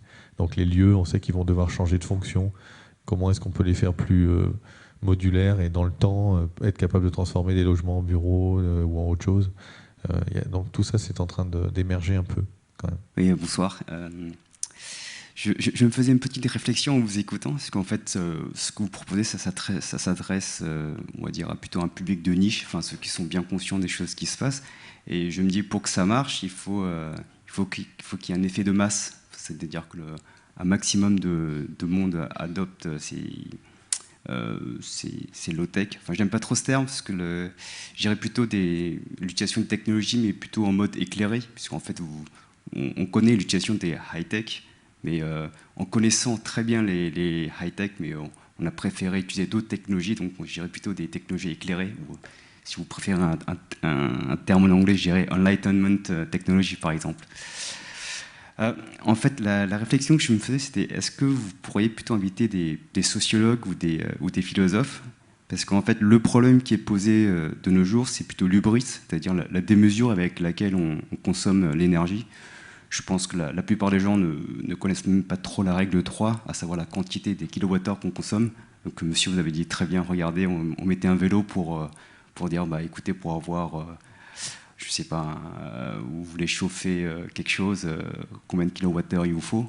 Donc de faire prendre conscience que justement, enfin, des désirs illimités, enfin, qui est une énergie facile de porter, bah, ça ne peut que nous mener à la perte, puisque l'énergie est l'énergie sous forme d'énergie fossile, c'est du stock, et forcément, ça va. Si on veut vraiment avoir un niveau de confort élevé, forcément on voit la catastrophe. Donc est-ce que la question que je vais me poser, c'est est-ce que vous ne pourriez pas inviter en plus, moi j'ai trouvé ça très bien, puisque vous, je sais que vous êtes journaliste, vous avez écrit votre bouquin que j'ai beaucoup aimé, je vous félicite d'ailleurs, j'ai lu ça fait 6 mois, mais j'ai beaucoup aimé. Donc vous présentez les données et je trouve ça très bien. Donc il faut prendre le temps de lire les implications que ça engendre, le fait de consommer à l'excès de l'énergie. Et vous à côté, je trouve ça très bien que vous mettiez, justement, vous regardez ce qu'on peut faire, on peut vivre convenablement en utilisant des low technologies. Et voilà, je me disais, est-ce que vous ne pouvez pas inviter des sociologues ou des philosophes en expliquant que justement l'utilisation de tout ce qui est une utilisation démesurée pour le confort, en fait, ça ne mène pas tellement à grand-chose. Oui, ça me fait rappeler l'épisode, vous savez, de Bouddha, lorsque, vous savez, c'était un prince qui a été élevé dans le confort absolu, puis un jour, il découvre que, en fait, finalement, ça ne sert pas à grand-chose. Donc, il décide de mener une vie d'ascète. Mais bon, je ne demande pas aux gens, à toute la planète, d'arriver à ce niveau-là. Mais c'est vrai que de dire, est-ce que le dernier objet de l'IoT qui est connecté, etc., est-ce que ça me sert sur le profond ? Est-ce que c'est parce que si dans le fond du cœur, la personne n'est pas, si elle est convaincue que ça ne servira à rien, donc du coup, il ne faut pas l'utiliser. Mais si on est dans le processus en disant, écoute, le dernier gadget technologique qui fonctionnera en mode connecté 24 heures sur 24, vous aurez les données tout le temps, ça ne fait que flatter l'ego et qui en fait, in fine, ne sert à rien. Voilà, moi personnellement, je bosse dans un stack. Enfin, moi, je suis ingénieur en informatique et moi, je fais tourner des serveurs 24 heures sur 24. Je sais très bien que je pourrais réduire de moitié ce que j'utilise dans les data centers. Mais comme mes clients demandent à ce que ça marche de 24 heures sur 24, c'est-à-dire qu'ils se connectent à toute heure, on a des systèmes ultra répartis, on dit load balancé. Je vois que la moitié de l'infrastructure, on ne l'utilise pas. J'ai des baies de 32 kVA, 32 kWh. Et si les gens acceptaient de dire entre minuit et 4 heures du matin ou 6 heures du matin, on n'a pas besoin de ce service-là, je réduis de 50% quasiment le service. Enfin, les gens ne se rendent pas compte en disant oui, avec mon application, etc., je l'utilise. Vous ne vous rendez pas compte l'impact énergétique que ça engendre derrière. Enfin, moi, je vois les factures passer, etc. Je dimensionne mes serveurs pour que ça entre dans les data centers. Je me dis, mais si on veut continuer à avoir le confort en disant je veux du 24 sur 24 avec un fonctionnement à 99,9% sur l'année, je dis voilà ce que ça implique comme coût. Et moi, je vois maintenant, après avoir vu votre bouquin, là, j'essaie de faire un peu plus attention justement aux chiffres des kilowattheures consommés exactement par année et par serveur. Et c'est juste faramineux, en fait. Voilà. Est-ce que comme suggestion, est-ce que vous pourriez peut-être impliquer des sociologues ou des philosophes, justement pour montrer peut-être que l'hubris poussé à bout, c'est vraiment une vacuité. Une réponse en 30 secondes sans être sociologue, anthropologue, politologue ou psychologue ou philosophe. D'abord, merci pour cet exemple sur le numérique. S'il y a bien un secteur où le fait de revoir son cahier des charges permet d'abaisser la facture, c'est juste incroyable. Aujourd'hui, on est en train de se dire qu'Internet va faire péter le système énergétique mondial si ça continue comme ça continue, parce que malgré tous les progrès technologiques qui sont faits, l'effet rebond, c'est-à-dire le développement les données dont on a besoin qui doublent tous les 12 à 18 mois, fait que la facture globale explose. C'est un secteur où on pourrait diviser non pas par 2 mais par 100 globalement le besoin énergétique et de ressources. Il suffit d'augmenter le nombre d'années de vie des ordinateurs, d'éco-concevoir les logiciels et les pages web, de réduire la redondance, de réduire le sans-fil par rapport au câble, là où on n'a pas besoin de mobilité. Enfin, il y a plein de manières de faire. Et là, effectivement, quand on discute avec des professionnels et qu'on prend l'ensemble des trucs, on pourrait diviser par 100 la facture.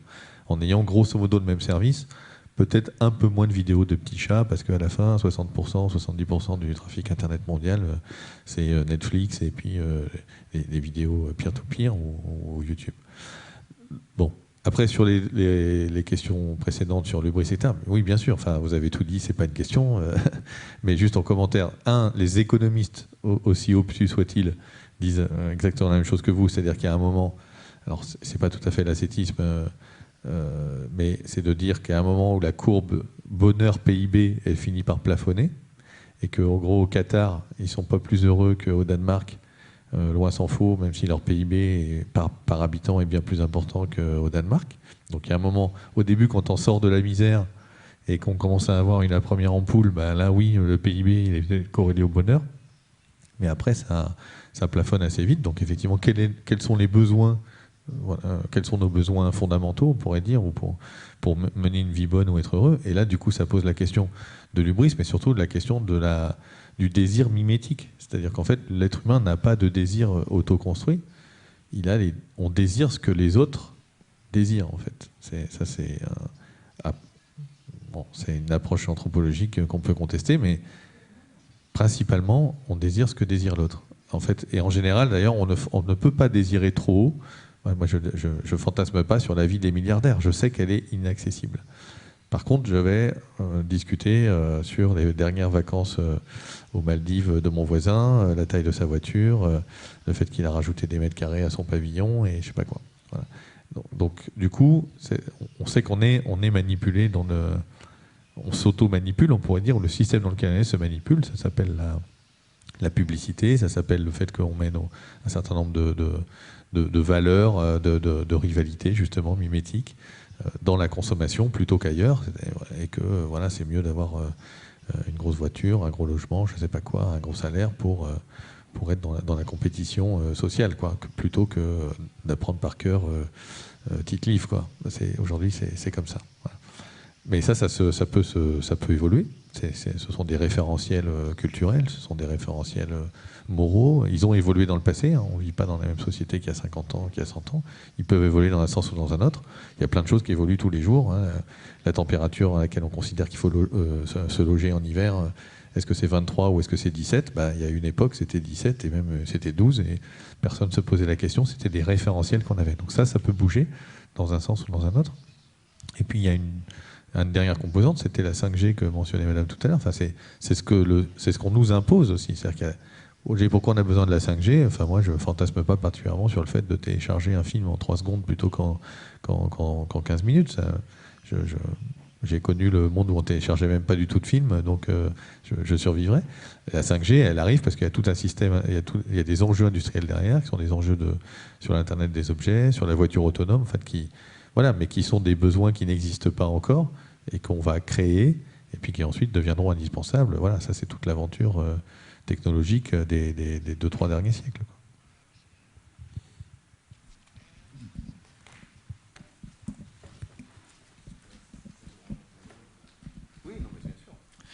Bonsoir. Petite question, est-ce que vous pensez que l'État doit imposer certaines restrictions, par exemple sur le gaspillage de ressources telles que les terres rares, comme ça s'est fait par exemple aujourd'hui sur l'automobile où les constructeurs automobiles sont contraints à terme de construire des voitures consommant peu d'essence, et si oui, sous quelle forme ? Ça nous emmènerait trop loin par rapport à mon agenda, mais en quelques mots, moi c'est vrai que j'ai une tendance un peu jacobine Khmer vert, je reconnais volontiers. Moi je pense que la puissance publique, alors l'État, on peut dire l'État, mais ça peut être la puissance publique à différentes échelles, hein, pas juste étatique, a encore un rôle important à jouer parce que effectivement, même si dans le milieu écolo, ça pose débat, parce que l'État est en collusion avec le capitalisme, donc finalement, il est aussi responsable que les méchantes grandes entreprises, je ne sais pas quoi, dans l'état de la planète. Donc moi, je pense que non, il y a toute une série d'activités possibles et d'actions possibles de l'État et de la puissance publique. Le premier, c'est la question normative et réglementaire. Je pense qu'effectivement, on vit dans un système qui est réglementé, on vit dans un système avec des normes. Aujourd'hui, je ne peux pas rouler avec un char d'assaut dans la rue du Renard à côté.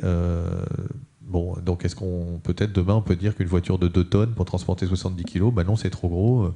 Peut-être ça devrait être 1 tonne 2 maximum, et puis au-dessus, ça serait affreusement taxé ou voire interdit. Donc il y a ce côté un peu qui peut être un peu liberticide, mais la société est déjà liberticide, c'est normal, c'est comme ça qu'une société peut fonctionner. Il faut se fixer des normes et des limites, justement. Donc ce pouvoir-là, il y a un deuxième pouvoir qui est un pouvoir prescriptif. L'État, les collectivités territoriales, les villes, les régions achètent beaucoup de choses, achètent des bâtiments, achètent des services, achètent des objets, achètent des voitures, et donc par le pouvoir prescriptif, par le pouvoir des cahiers des charges, peut influencer les choses peut-être mieux que les consommateurs que nous sommes parfois, parce que moi je suis tout seul, donc je voudrais bien je sais pas quoi, l'ordinateur éco-conçu ou le yaourt à la fraise et à la myrtille des bois bio, mais qui n'existe pas, puisqu'on ne me le propose pas. Et si je suis l'État et que j'en achète des milliers ou que j'ai toutes les cantines de France, je peux commencer à un peu influencer des filières par mon cahier des charges. Et puis il y a un pouvoir fiscal, ce dont je parlais tout à l'heure avec qu'est-ce que je mets sur comment je fiscalise les ressources, comment je fiscalise le carbone, comment je fiscalise l'énergie et comment je fiscalise le travail et d'autres choses. Donc là j'ai un pouvoir très fort aussi. Donc juste pour se refixer un peu l'ordre de grandeur, les charges sociales en France c'est 450 milliards d'euros et la taxe carbone pré-gilet jaune c'est 4 milliards. Donc c'est 1/100 des charges sociales. Donc forcément à la fin c'est moins cher de consommer de l'énergie et d'émettre du CO2 que d'employer des gens dans des hypercafés, d'employer des gens dans plein d'endroits. Et puis il y a un pouvoir d'exemplarité et d'entraînement qui est de dire voilà, est-ce que finalement je fais la Startup Nation et je soutiens des initiatives disruptives à coup de blockchain, de numérique, je sais pas quoi, parce que ça fait hype et que c'est génial, et que c'est ça qui va nous emmener dans le XXIe siècle, ou est-ce que je soutiens d'autres types d'initiatives aussi? Bon, il y en a une partie, c'est déjà fait, mais on pourrait aller plus loin dans le soutien à des mouvements zéro déchet, dans le soutien à des recycleries, ressourceries, des ateliers, que sais-je. Il y a plein de choses qui peuvent se faire dans les territoires. Donc voilà, moi je crois à cette... Je ne dis pas que c'est une condition suffisante, il faut aussi d'autres choses, il faut que les citoyens aient envie, il faut qu'il y ait une poussée culturelle, il faut que ça marche dans le système international. Donc il y a plein d'autres contraintes, mais ça me paraît une condition à minima nécessaire, sinon j'ai peur qu'on n'arrive pas à passer à l'échelle et à la masse critique dont vous parliez tout à l'heure. Voilà. Je crois qu'on a fait le tour pour ce soir en tout cas. Pour continuer le débat, moi je vous propose un atelier qui aura lieu le 4 juillet prochain de 18h à 21h avec le collectif Usinette, un atelier qui s'appelle Expression directe et low-tech. Je vous invite à regarder sur le site de la BPI et sur le programme pour en savoir plus. Il est encore possible de s'inscrire. Un grand merci à Philippe Biwix et à Pierre Alain et merci à vous tous d'être venus. Très bonne soirée.